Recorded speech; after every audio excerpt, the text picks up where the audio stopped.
जय माता दी। शारदीय नवरात्र का आज षष्ठम दिवस है, यानी कि आज छठा दिवस है। तो आज माँ कात्यायनी के उस दिव्य स्वरूप का आवाहन पूजन किया जाता है।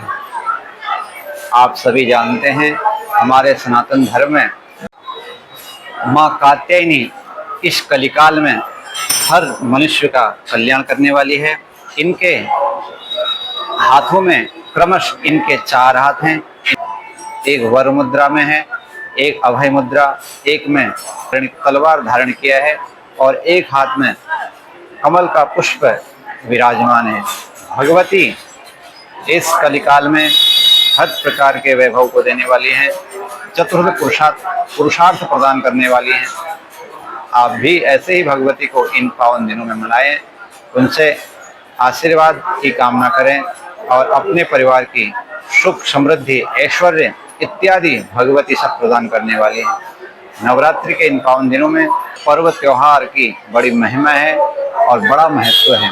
तो ऐसे में इन पावन नवरात्रि के दिनों में भगवती को विशेष रूप से आप मनाएं, उन्हें प्रसन्न करें। माँ कात्यायनी विशेष फल प्रदान करने वाली हैं। माँ कात्यायनी की कथा संक्षिप्त में मैं बताने का प्रयास करूंगा।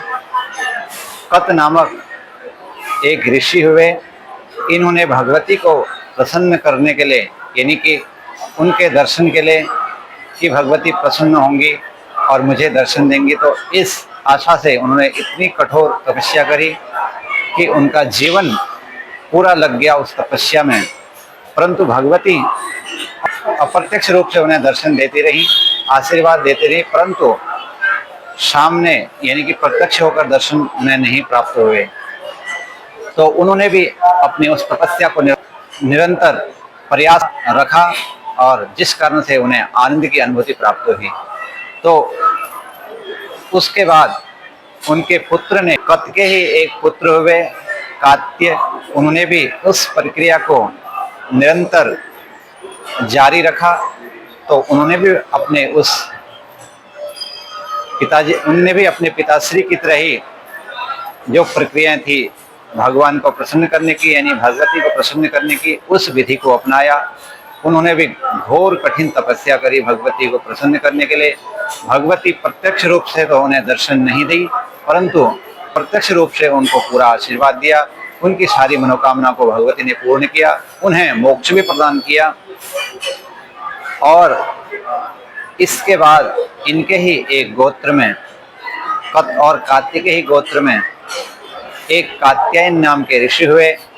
इनकी इच्छा थी कि भगवती इनके घर पुत्री के रूप में प्रकट होकर उन्हें दर्शन दे। तो भगवती ने इनकी इस प्रार्थना को, विनती को स्वीकार कर लिया। तो कात्यायन ऋषि ने भी बाल्यकाल से ही भगवती की घोर कठिन तपस्या प्रारंभ कर दी। तो इन्होंने अपने पूर्वजों के बारे में जाना था, सुना था कि हमारे पूर्वजों ने भगवती को घोर कठिन तपस्या के माध्यम से प्रसन्न किया था, यानी उनके दर्शन के अभिलाषी थे। वह दर्शन के अभिलाष में उन्होंने बहुत तपस्या करी। यह बात उन्होंने सुनी थी कि हमारे पूर्वजों ने भगवती को प्रसन्न करने के लिए, उनके दर्शन के लिए इतनी तपस्या करी। भगवती ने उन्हें दर्शन तो नहीं दिए, परंतु पूर्ण रूप से आशीर्वाद, उन्हें फलने फूलने का आशीर्वाद दिया। तो कात्यायन ऋषि ने भी बचपन से ही, बाल्यकाल से ही अपने इस प्रक्रिया को प्रारंभ किया। वह हर क्षण हर समय भगवती को प्रसन्न करने के लिए रत रहते थे, यानी कि प्रयासरत रहते थे। तो भगवती ने विनती को स्वीकार कर लिया। जब एक बार देवासुर संग्राम हुआ था, तो उस समय महिषासुर नाम के दैत्य का अत्याचार इस पृथ्वी लोक में बहुत बढ़ गया था।